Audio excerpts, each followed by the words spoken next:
I won't be defined by your dreams, committed to my goals, yeah. Gotta do my own thing, keep up the hustling. I won't be defined by your dreams, committed to my goals, yeah. Gotta do my own thing, keep up the hustling. Hi, welcome to Hustleburg. This podcast is all about small business in St. Petersburg, Florida. How the business owners got started, how they built their business, and how they serve our community. I'm Brett Bittner, and I'm the host of Hustleburg, and I started Beyond Your Side Hustle, a marketing firm where we help budding entrepreneurs go beyond their side hustles and ditch their 9-to-5s. As the founder of a small business here in St. Pete myself, I love meeting and talking with fellow small business owners. Lucky for you, I also like to record those conversations for you to listen to. If you find anything of value in this episode, I encourage you to subscribe to the podcast, because there are probably more nuggets in other episodes, both past and upcoming. It would also be great if you rate and review the episode to let us know what you got out of the conversation.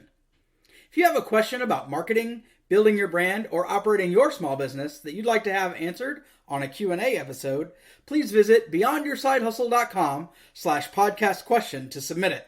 In this episode, I'm answering those questions in the third of our listener Q&A episodes. If you like the format of this, please do feel free to check out episodes 2 and episodes 4, as they are exactly the same, answering your questions. Now, on to the episode. Enjoy! We're going to kick off this Q&A episode with a listener question. The question is, how does one brand themselves? They follow up with, I'm a law student and I don't want to wait until I'm an attorney to develop my personal brand, but I'm also not sure how to do it when I'm not even 100% sure about the type of law I want to practice. Any tips for starting to build my brand now? Absolutely. So building one's brand really has more to do with how you are going to present yourself to your potential customer. These customers aren't necessarily buying into what it is you sell or what it is you do so much as they are buying into you. I've touched on this a little bit in the second listener questions episode, episode 4 of the podcast, but we'll go a little bit more in depth here. So generally what I say when I'm talking with somebody and how I look to brand myself is that I take 5 major components that kind of make up the whole of me. One is going to be the main thing that I do, that I talk about a lot. That's going to be the thrust of my business. That is going to be the main thing that I'm putting content out about. I also like to kind of give 2 sidekicks to that. 2 things that are related but aren't necessarily the same thing. So you're going to want to have something that's very similar to the main thrust of what it is you're doing. In this case, you're talking about that you're going to be practicing law. So maybe it's just a general, talk about things now as a law student. Talk about the process to get there. Talk about what's happening in class. And then you're going to have the opportunity of giving the appearance of what it is you've done as a student. And this is going to be nice practice for when you become an attorney after you've passed the bar, because you're also going to be able to share some of these things in a smaller way as you develop into the type of law that you want to practice. Early on in your tenure in law school, you probably don't know where you want to specialize just yet.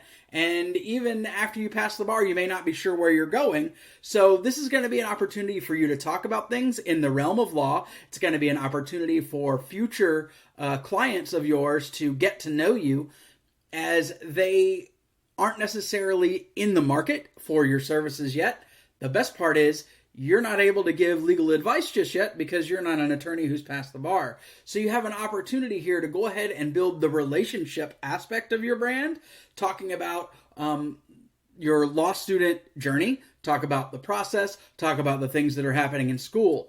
So those 3 aspects are going to be about the law. They're going to be about being a student.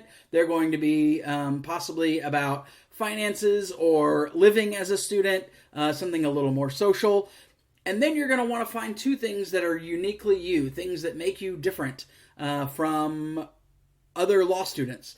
Maybe it has to do with what part of the country you're from, or where you went to undergrad, but you haven't, or even a sport that you're really into, or an activity that you really enjoy. Those are some things that can give some personality to this generic law student that the first 3 aspects or prongs of your approach will be. And over time, these things can evolve. So you talk about being a law student now, building that brand. You give progress as you share all of the things that are happening along your law school journey. And eventually, when you've passed the bar, you have a ton of content for people to get to know you, and you've been building relationships along the way so that they're ready when they do need your services and you pass the bar, that you're going to be the attorney that they probably seek out because you've already built that relationship with them. Keeping in the theme of branding, I've got another question here that I've actually had to face myself, and I'll share some of my experience with it. I hate my logo, but I've had the same one for more than 2 years now. I'd love to change it, but I'm afraid the people that know me wouldn't recognize my brand. Do you have any tips for easing the fish into the tank, so to speak? Subtle ways I can let people know that we're still the same business. Honestly, no one cares about your logo. Unless you're doing something radically different from what you have, rather than updating to something that's a little cleaner, fresher, simpler, more modern, I really wouldn't put too much pressure on yourself. You have an opportunity in the brand that you've built through the things that you are talking about, the content that you're creating, that your logo really isn't going to matter all that much. Take a look at some of the biggest brands in the world. You have some that have stayed the course for a really long time with Nike, and they've built around the swoosh. And then you have other companies like Instagram or Facebook who seem to change, or Uber. Oh gosh, Uber changes, it feels like, their logo every couple of months.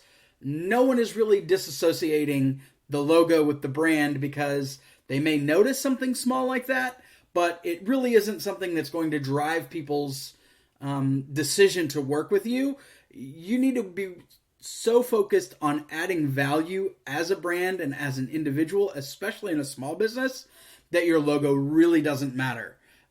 If you are truly worried about doing something completely radical about your logo, like you're going to completely change colors, or you're going to highlight a different aspect of things, or you're going to change the image that people are going to have with you, then I would actually think about doing things subtly over time. Maybe take 6 months and do 2 small changes, one that's an intermediary step. I don't know that it's really necessary, though, because people are still going to see from you a lot of the same things that they saw from you with the old logo when you're doing it with the new logo, and they've really bought into you. They haven't bought into whatever graphics you're using to define your brand. Now, this can be a little bit different when we're talking about like road signs and the like, or we're talking about signage or more print advertising. But that isn't really something that going forward is really going to be that big of a deal, because people are already associating with the brand and how they feel about you, and less about how it is that your business looks. So sort of in a similar vein, I have a question from episode 5's guest, Red Hot Tiki's Robin Swanson. She asks, how long do you continue down or support a marketing strategy or path before you move on? Well, let's start with the marketing strategy. This is an overall encompassing effort. It is going to be the direction that you are talking about your business. We talked in the interview about why it is that you are in the field that you're in, why you do what you do, and so this is kind of like that. This is the overall overarching strategy about how you are portraying your business and how you are using, in this case, I'm going to suggest content marketing on the internet to build your brand, to establish relationships with people. That's a never-ending thing. That's something you're going to continue down, and we're seeing more and more brands from small to multinational brands that are moving toward the content marketing online as a way to build relationships with customers. Now, if you're talking specifically about a particular initiative, that gets a little bit different. You're going to need to take a look to see, based on what you're doing, how your customers are engaging with it. If you're a smaller brand, you don't have very many followers, you're doing this online, you're not necessarily going to see these things immediately because things aren't necessarily going to happen fast. You're not going to be getting comments, feedback, sales necessarily in the very short term. So it's going to take you a little bit longer to evaluate. A lot of the things that we talk about, especially in the digital marketing space and the content marketing space, when it comes to marketing strategy, these are long-term vision goals. These are things that you're going to be doing for a very long time. Now, if it's a specific marketing and initiative, then you're going to have to take the time just to see how it plays, see how your audience reacts to it. You know your customers. At least you should know your customers well enough to see how they're responding. If you're getting nothing or you're actually getting negative feedback, then it might be time to turn it back just a little bit and see if that improves over time. But when it comes to a specific marketing initiative or a particular campaign, you're definitely going to want to make sure you have adequate data. And unfortunately, for a lot of small businesses, this means that you may have to go a little bit longer than you think you will, just to really get enough of a response, to get enough feedback, to get enough engagement from your customers to really know if something is working, if it's resonating, and if it's engaging for them. So this seems to be a branding episode, and I'm going to kind of keep with that theme. With this next question, you seem like a big extrovert. Do you have any thoughts on how introverts can build a business? It seems like side hustling is an extrovert's game. I can tell you that a lot of the people, even some of the ones that you've heard on this podcast, definitely classify themselves as introverts. Yes, you are right. I am a big extrovert. I get my energy from interacting with other people, and it is something that I thrive on. I thrive on those interactions. But I can tell you some of the biggest introverts in the world have built some of the biggest businesses in the world. Bill Gates certainly isn't someone who is particularly extroverted. Steve Jobs kind of the same way. So it isn't necessarily that introverts cannot build a business. You just may not be as easily enthused or engaged as an extrovert like myself. The focus that I would say for introverts looking to build a business is continue to do great work, continue to make sure that you are engaging as well as you can, and for areas where you don't quite feel like you are necessarily hitting all the marks, maybe that would be your first, your second, or your third hire, where you're able to fill in some of the weaknesses that you feel that you have so you can focus on your strengths. If you feel like keeping a fantastic logistics system for the products that you sell, in terms of keeping an inventory, making sure you're never running out of anything, and making sure all of the back office and accounting are fantastic, and you need somebody who's more sales driven, and it seems like, based on the language that you're using, that you might be less extroverted than somebody like myself, then that might be somebody that you would want to hire. You can also look at that in the marketing space. However, a lot of what we're talking about doing is stuff that can be done from behind a computer, which is very introverted. These are connections that you're able to make through written and spoken communication, so you're not necessarily having to interact with others. And I'm solely using the introvert-extrovert definitions based on how people get their energy and how those are actually defined. So to me, an extrovert is somebody who gets their energy from others, and an introvert kind of recoils and gets that energy from within. So when it comes to building a business, though, you're going to be great at what you do. And what we're looking to find in the businesses that we're building, especially as we're growing beyond our side hustles, is we're looking for the intersection of something that we're really, really good at with something that we are absolutely passionate about. That's one of the reasons that I spend so much time trying to determine the why. You'll probably remember in the very first episode where I answered questions, that would be episode number 2, I talked a lot about the why, and I talked about how that probably is very annoying. So you have an opportunity to take that why, to show that passion for the mission that your organization, your business is going to fill, it's going to serve, and because you are terrific at it, it's going to be the perfect intersection for you to build something that you aren't necessarily going to feel burned out with. It can feel that way sometimes and in short bursts, but for the long haul, you're not going to get tired of something that you love, especially when it is really mission driven and it is your passion. So for the introverts out there, I'm telling you, do not worry. You do not have to be an extrovert like me. I can tell you some of the guests that we've had on have told me privately outside of the interview that they are very introverted, and having to have a conversation with somebody with a personality as big as mine is a bit intimidating. So I want to make sure that you guys know, hey, look, you can build a fantastic business. And if you're worried about the sales and the marketing side of things, you're worried about the customer-facing side of things, those are going to be your first hires. But if you let your work speak for yourself, you do the things that you say that you're going to do, and you offer and add value in every interaction, people are going to be coming to you whether you're extroverted or introverted, and you're going to have the opportunity to fill those gaps that you feel within your personality in the extroversion-introversion scale with an extrovert, with somebody who is really great at all of the customer-facing things if you're somebody who's more of a back-office homebody.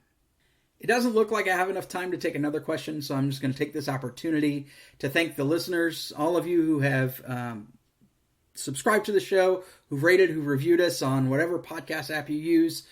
Please do keep continuing to do that, and share the podcast. Share it with somebody that you think might find value. If it's somebody that is starting a business, if it's somebody that's new to St. Pete and just wants to kind of know some of the local businesses so they can shop local, this is a great opportunity to do that. Introduce them to some of the folks that we've had on thus far. I highly encourage you, if this is your first episode, to go back and to listen to some of the interviews we've done.